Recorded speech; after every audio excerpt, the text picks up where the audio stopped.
నెల్లూరు జిల్లా కోట మండలంలోని doctor BR Ambedkar గురుకుల పాఠశాలను తిరిగి పునరుద్ధరించాలని డిమాండ్ చేస్తూ బహుజన ఐక్యవేదిక దళిత క్రైస్తవ ఐక్యవేదిక ఆధ్వర్యంలో నిరసన కార్యక్రమం నిర్వహించారు. ఈ సందర్భంగా నాయకులు మాట్లాడుతూ గురుకుల పాఠశాల తొలగింపుతో సుమారు 600 మంది దళిత విద్యార్థుల భవిష్యత్తు దెబ్బతింటుందని ఆందోళన వ్యక్తం చేశారు.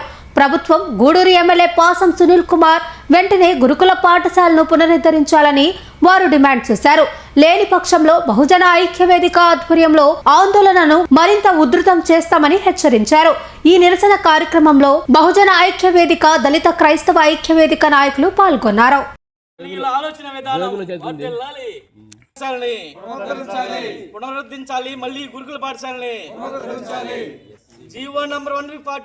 కేంద్ర ప్రభుత్వాలు చేస్తున్నటువంటి ఎస్సీల మీద ప్రత్యేకంగా ఎస్సీల మీద టార్గెట్ చేసి రాష్ట్రంలో 3 గురుకుల పాఠశాలలు 3 ఎస్సీలు ఎత్తేసారు. అంటే పిల్లల భవిష్యత్తు 5వ తరగతి నుంచి 5th క్లాస్ నుంచి మాత్రమే పిల్లల భవిష్యత్తు నిలబడుతుంది. ఈ ప్రాంతాల్లో 1987లోనే నల్లపురెడ్డి శ్రీనివాసరెడ్డి గారు కృషితో కాబట్టి ఇక్కడ మొదటగా కోటలో రెసిడెన్షియల్ గురుకుల పాఠశాలలు తీసుకొచ్చి కోటలో పెట్టడం జరిగింది. దీని ద్వారా రాష్ట్రంలోనే కాకుండా రాష్ట్రంలో ఎక్కడ ప్రతి జిల్లా ఉమ్మడి రాష్ట్రంలో ప్రతి జిల్లా నుంచి వచ్చి కోటలో చదివిన పరిస్థితి చదివి ఈరోజు డాక్టర్లు, ఇంజనీర్లు, కలెక్టర్లుగా ఈరోజు చాలామంది అవుతా ఉన్నారు. కారణం ఇక్కడ పునాది ఇక్కడ పడ్డది కాబట్టి కోట.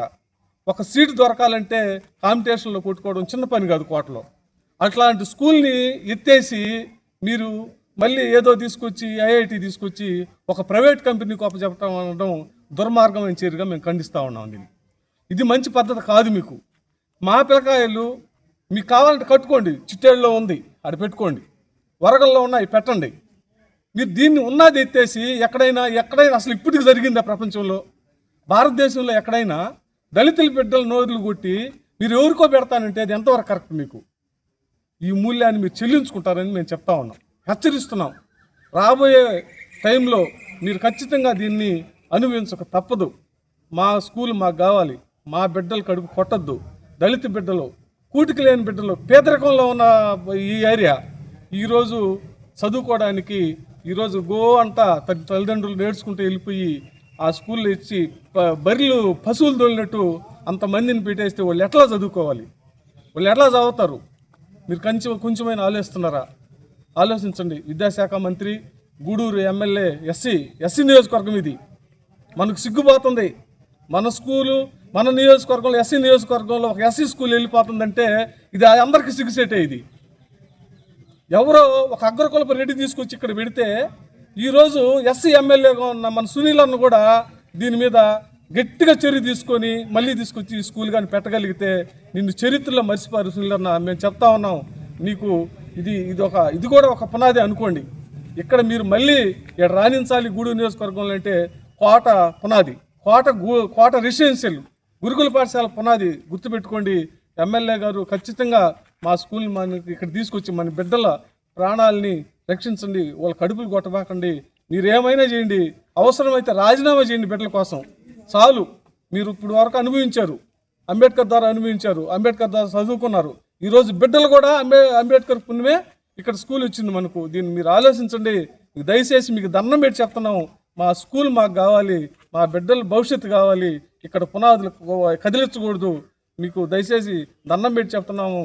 ఎమ్మెల్యే గారు, విద్యాశాఖ మంత్రి గారు మా స్కూల్ మళ్ళీ తీసుకురావాలి.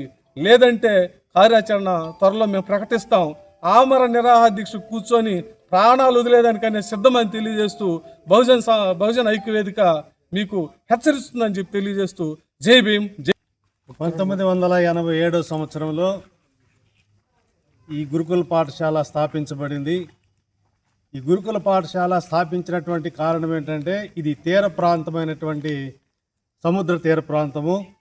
ఈ సముద్ర తీర ప్రాంతంలో చదువుకి పేదలు నోచుకోవాలనేటువంటి ఒక మంచి ఉద్దేశంతో ఇక్కడ ఉన్నటువంటి వారు చదువుకు దూరం అయిపోతున్నటువంటి పరిస్థితులలో ఆ రోజుల్లో నల్లపురెడ్డి శ్రీనివాసరెడ్డి గారు కృషి చేసి ఒక మంచి విద్యా సంస్థను ఈ కోట పట్టణానికి తీసుకురావడం జరిగింది. అప్పటి నుంచి కూడా ఈ విద్యా సంస్థలలో అనేక మంది బడుగు బలహీన వర్గాల వారు చదువుకుంటూ వారు మంచి ఉన్నతమైనటువంటి పరిస్థితుల్లోకి వెళ్ళడం, కలెక్టర్గాను, ఇంజనీర్లుగాను, ప్రభుత్వ ఉద్యోగులుగాను మంచి స్థానాలలో వారు ఉండడం జరిగింది. అయితే ఈరోజు ఇది ఎవరికీ కూడా చెప్పకుండా, ఎవరికీ తెలియనీయకుండా ఉన్న ఫలానా ఈ విద్యా సంస్థని కొన్ని వేలాది మందికి విద్యను అభ్యసించినటువంటి పరిస్థితులలో మరి సీక్రెట్గా ఎవరికీ తెలియకుండా ప్రభుత్వ ఉత్తర్వులతో ఈ విద్యా సంస్థని మరి ఒక ప్రాంతాలకి దీనిని మార్చడం అనేటువంటిది చాలా దుఃఖకరమైనటువంటి విషయము. మరి తల్లిదండ్రులు కానీ విద్యార్థులు కానీ గోడుగోడున ఏడ్చినటువంటి పరిస్థితులు నేను చెప్తున్నాను. వారి కన్నీటిలో కొట్టుకుపోయేటువంటి పరిస్థితులు ముందు ముందు రాబోతూ ఉన్నాయి. కాబట్టి మళ్ళీ కూడా దీనికి కారణమైనటువంటి వారైతేనేమి, లేదా పెద్దలైతేనేమి, అధికారులైతేనేమి, సంబంధిత అధికారులు మరలా కృషి చేసి పునరాలోచన చేసి ఈ విద్యా సంస్థను ఇక్కడే కొనసాగించడానికి ఏదైనా అవకాశం ఉందేమని చెప్పి పరిశీలన చేయవలసిందిగా నేను కోరుతూ ఉన్నాను. మరి బడుగు బలహీన వర్గాలందరూ కూడా ఇక్కడ మళ్ళా కూడా చక్కగా చదువుకొని మంచి వాతావరణం ఇక్కడ ఏర్పడడానికి కృషి చేయాలని చెప్పి సంబంధిత అధికారులను నేను కోరుకుంటూ సెలవు తీసుకుంటాను. Vishwasai NEET medical academy. Doctor కావాలనుకోవడం మీ ఆశయమైతే మీ ఆచరణకు ఒకే ఆలోచన విశ్వసాయి. నీట్లో సీటే మీ లక్ష్యమైతే ఆ లక్ష్యాన్ని ఛేదించగలిగే ఒకే ఒక్క చోటు విశ్వసాయి. విద్యార్థుల ఆశయాన్ని, తల్లిదండ్రుల కలలు నిజం చేసుకోవడానికి నిజమైన మార్గమే విశ్వసాయి నీట్ మెడికల్ అకాడమీ. ఎందుకంటే స్థాపించిన సంవత్సరం నుంచి ఎందరో విద్యార్థుల్ని డాక్టర్లుగా మార్చి వారి ఆశయాన్ని చేరువ చేసిన విద్యా సంస్థ విశ్వసాయి. అనతి కాలంలోనే 1200కు పైగా మెడికల్ సీట్లు సాధించిన విశ్వసాయి చరిత్ర ఒక ఘనత. అపార అనుభవజ్ఞులైన డైరెక్టర్స్, అత్యుత్తమమైన ఫ్యాకల్టీ, అత్యున్నత ప్రమాణాలతో కూడిన విద్యాబోధన, ప్రణాళికాబద్ధమైన స్టడీ మెటీరియల్స్, ఎటువంటి ఒత్తిడి లేకుండా స్ట్రెస్ ఫ్రీ ఎడ్యుకేషన్ అందిస్తున్న సంస్థ విశ్వసాయి నీట్ మెడికల్ అకాడమీ. అందుకే నీట్ లో సీట్ సాధించాలంటే the one and only choice Vishwasai NEET medical academy. 2027 NEET long term అడ్మిషన్లు ప్రారంభమైనవి. సంప్రదించండి Vishwasai NEET medical academy, Nellore, Tirupati.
DSC నియామకాలపై వైసీపీ చేస్తున్న ఆరోపణలు పూర్తిగా నిరాధారమని తెలుగుదేశం పార్టీ నెల్లూరు పార్లమెంటు ప్రధాన కార్యదర్శి చేచర్ల వెంకటేష్ రెడ్డి విమర్శించారు.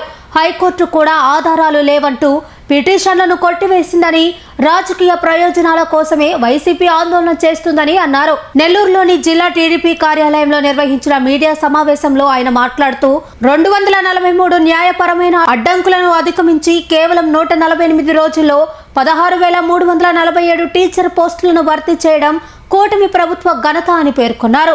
గత వైసీపీ ప్రభుత్వం 5 ఏళ్లలో ఒక్క టీచర్ పోస్టు కూడా భర్తీ చేయలేదని విమర్శించారు.